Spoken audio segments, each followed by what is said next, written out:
Welcome back to Nomo Studio. So in this video ay magre-review naman po tayo sa identifying sentence errors, in which ang mga errors na ito ay common na lumalabas sa mga government examinations or any entrance examinations. So stay tuned since I will elaborate or explain the answers for each of the items. So without any further ado, let us start with question number 1. He ate a large meal at breakfast. Since he is so big. A. Ate. B. Breakfast. C. Since. D. Big. Or no error. Ang tamang sagot po is letter B. Breakfast. Since there should be a comma after breakfast instead of a semicolon. Kasi ito pong since he is so big is not a complete grammatical clause. It is a dependent clause. Kumbaga hindi siya complete sentence. That is why it is not allowed to use a semicolon. Tandaan po, nagagamit lamang tayo ng semicolon sa isang sentence if we are going to connect between closely related and dependent clauses which are not joined by a coordinating conjunction like and, but, or, nor, for, so, yet, and etc. So para magiging tama ang ating sentence, pwedeng comma ang ipalit natin sa semicolon. Or pwedeng hindi na natin tanggalin yung semicolon, pero ang since ay tatanggalin po natin para magiging tama ang ating sentence. Kasi kapag tatanggalin po natin yung since, this will become an independent clause or a complete grammatical clause. So, kailan naman po natin masasabi na yung isang sentence is an independent clause? So, it contains a subject, of course, and a verb, and at the same time, a complete thought. So, kapag sinabi natin complete thought, it can stand alone from the word itself independent. So, it can stand alone is a complete sentence without depending on the other sentence. So, dito po kasi sa ating given example, he ate a large meal at breakfast. So, ito po ay isang independent clause or in short, it is already a complete sentence with a subject and a verb. Dito po kasi sa ating sentence, he ate a large meal at breakfast. So, we consider it as an independent clause or in short, it can stand alone without the need of other sentence. Kumbaga, nagbibigay ito ng complete thought sa atin with the subject and the verb. So, kaya po natin nasabi na independent clause ito kasi po napakaklaro naman, leaving us no confusion or no question at all with regard to the idea of the sentence. Kumain siya ng maramihan sa breakfast or agahan. So in other words, if ever na tatanggalin po natin ito, tatakpan natin, ito lang yung ating magiging sentence.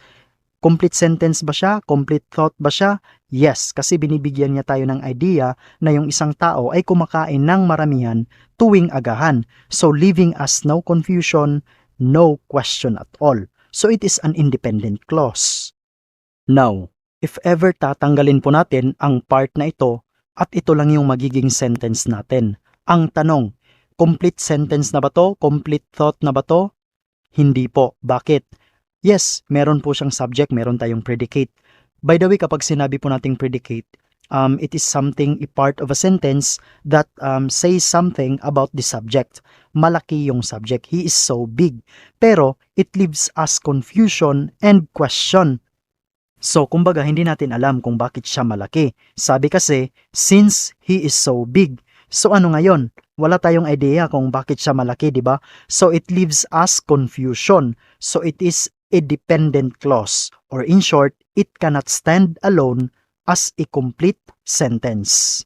And again, kagaya ng sinabi ko kanina na if ever tatanggalin natin yung since, then this will become an independent clause or magiging complete sentence or magkakaroon siya ng complete thought. Bakit? Yung since po kasi ang dahilan kung bakit nakukonfuse tayo or may question pa rin kung bakit siya malaki.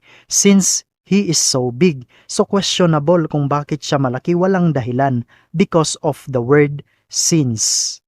So, if ever tatanggalin natin yung since, He is so big, so this is a complete thought or complete sentence. Malaki siya, so it has no question at all. Kumbaga dinidescribe lang ng word na big yung ating subject, which is he. Again, gagamit lamang po tayo ng semicolon sa isang sentence if magko-connect tayo ng closely related independent clauses. So in this case, hindi tayo pwedeng gumamit kasi nga ito ay independent at ito naman ay dependent. So dapat ang kailangan natin is comma, not is semicolon. And I hope that makes sense. So now let's proceed with question number 2. He don't like pizza. He prefers hamburgers. A. Don't. B. Pizza. C. Prefers. D. Hamburgers. Or letter E. No error. And the correct answer is don't. Again, kapag ang ating subject is a third person singular, kagaya ng he, she, it, ang pwede lang po natin gamitin is does or doesn't. Hindi po tayo pwedeng gumamit ng do or don't. Tandaan po ninyo na yung do or don't ay ginagamit lamang kapag ang subject ng sentence is I, you, we, and they. And now let's proceed with question number 3. The shelf of books are already full. Choose the letter that corresponds to your answer and feel free to pause the video. This is incorrect due to is subject-verb agreement error. Kasi po ang subject at verb natin ay hindi po nag-a-agree in number sa bawat isa.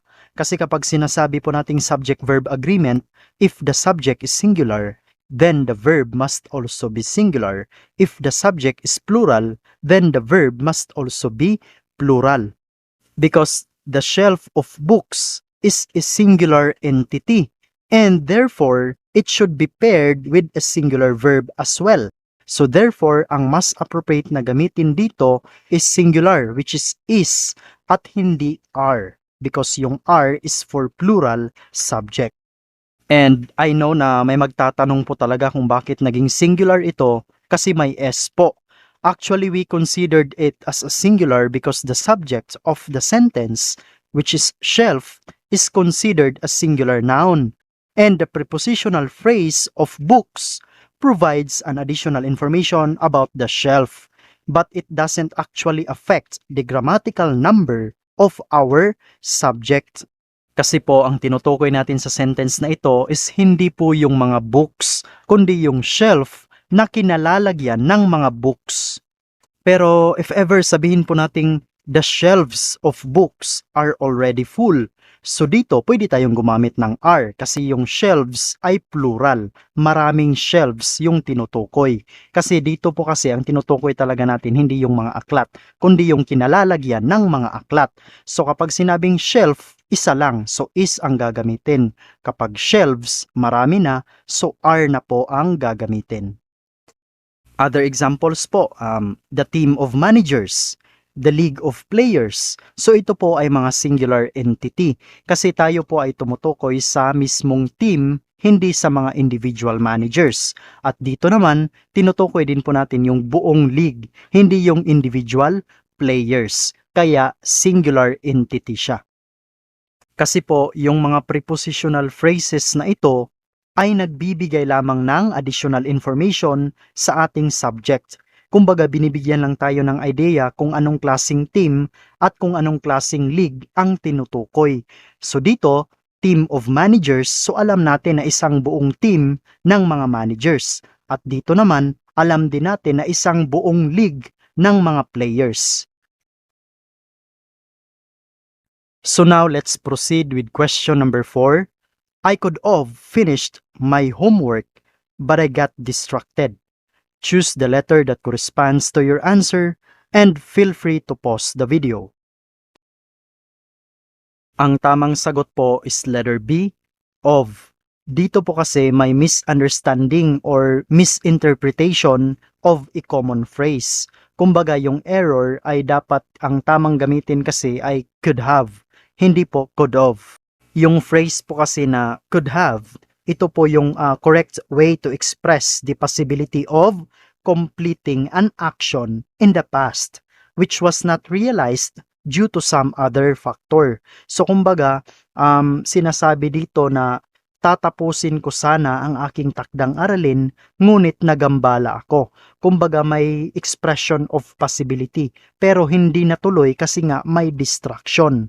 So, yung could have ay ginagamit lamang to indicate a missed opportunity or yung mga unrealized action in the past. So, gagamitin lamang ito kapag may ginawa tayo in the past na hindi na natuloy in the present kasi nga may mga distraction or some other factors. Okay, so next we have question number 5. As she was packing for college, Jenna made a list of items to take that included the following things: alarm clock, trash can, and pillows. Feel free to pause the video. And the correct answer is letter D, things. Kasi po kapag nag-i-introduce tayo ng isang list of items following an independent clause, dapat gagamit tayo ng colon, not a semicolon. And again, kagaya po ng sinabi ko kanina na ginagamit lamang ang semicolons to connect closely related independent clauses. So, yung colon ay ginagamit kapag tayo po ay nag-i-introduce ng isang list of items. And also, please take note na wag pong kalimutang maglagay ng comma for each of the items. And right after the conjunction and, wala na pong comma. At siya nga pala, hindi nga tayo pwedeng gumamit dito ng semicolon kasi ito po ay hindi independent clause or it cannot stand alone as a complete sentence. Or in short, it has no complete thought. Alarm clock, trash can, and pillows. So ano ngayon, aanhin natin ang tatlong yan. So wala tayong idea. It leaves us confusions. That is why this is considered a dependent clause. So I hope that makes sense to you. By the way, before we continue, you can access our mock civil service examination at www.nomostudioofficial.blogspot.com. And don't forget to follow our official Facebook page. Okay, so now let's proceed with question number 6. She sings good than anyone else in the choir. Choose the letter that corresponds to your answer. So this is incorrect due to the use of the wrong comparative form of the adjective good. The correct sentence should be, she sings better than anyone else in the choir. Dito po kasi sa ating sentence, we are comparing two different people in which magaling daw kumanta yung isa compared with the other. That is why gagamit tayo ng comparative form of good, which is better. Next, question number 7. The book who I borrowed from the library is really interesting. Choose the letter that corresponds to your answer. So this is considered incorrect due to the misuse of the relative pronoun who. The correct sentence should be, the book that I borrowed from the library is really interesting. At pakatandaan din po na ang relative pronoun na ito ay ginagamit lamang to refer to people, not to things. And as we all know, book is a thing. That is why gumamit tayo ng that. Kasi yung that is used to refer to things, animals, and sometimes people. That is why pinalitan natin yung who ng that. Okay, so next question number 8. They're going on vacation next week, so they're very excited. Feel free to pause the video. The correct answer is letter E, no error. Ang sentence na ito ay correct due to the proper use of contractions, subject-verb agreement, and clear communication of ideas. Here's why. So first, contraction. Diba yung there is just a contraction or pinagdugtong na salita galing sa they are. And at the same time, nasusunod din ng tama yung subject-verb agreement rule kasi yung subject natin is plural. That is why kailangan din natin ng plural verb. And at the same time, the sentence has a clear expression of ideas. The sentence conveys a clear and coherent message. It states that they, a group of people, will be going on vacation. As a result, they are excited. So the cause and effect relationship between going on vacation and being excited is effectively communicated.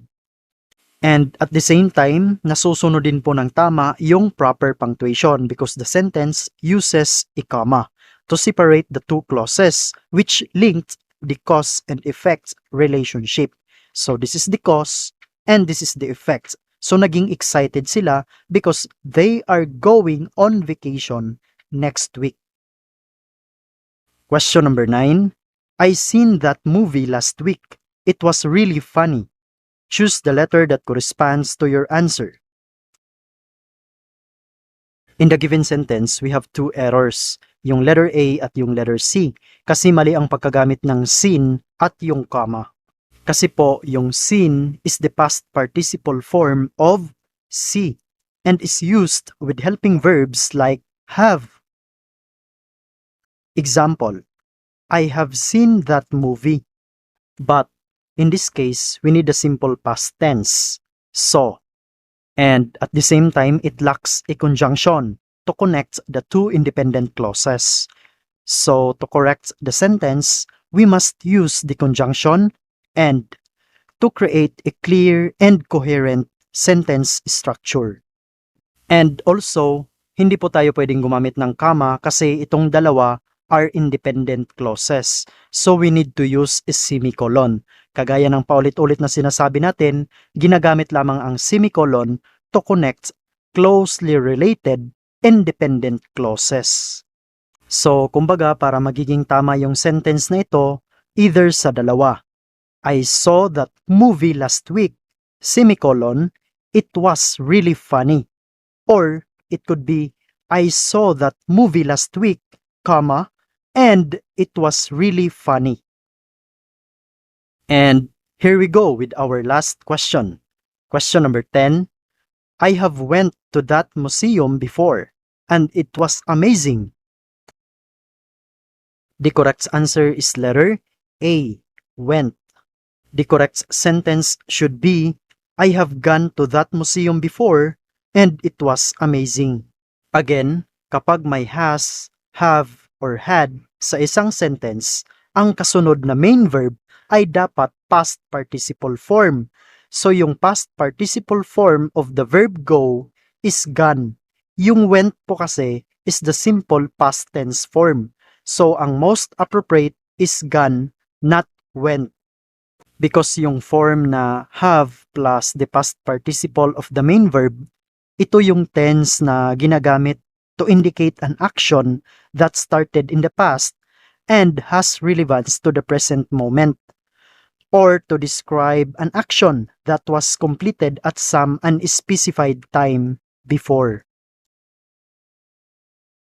And that concludes our video, and I hope this video makes sense to you in reviewing for the upcoming examination. Also, you can watch this next. At kung bago ka pa lang po sa ating channel, huwag kalimutang mag-subscribe, like, and share this video to your friends. Hope to see you next time. Bye for now.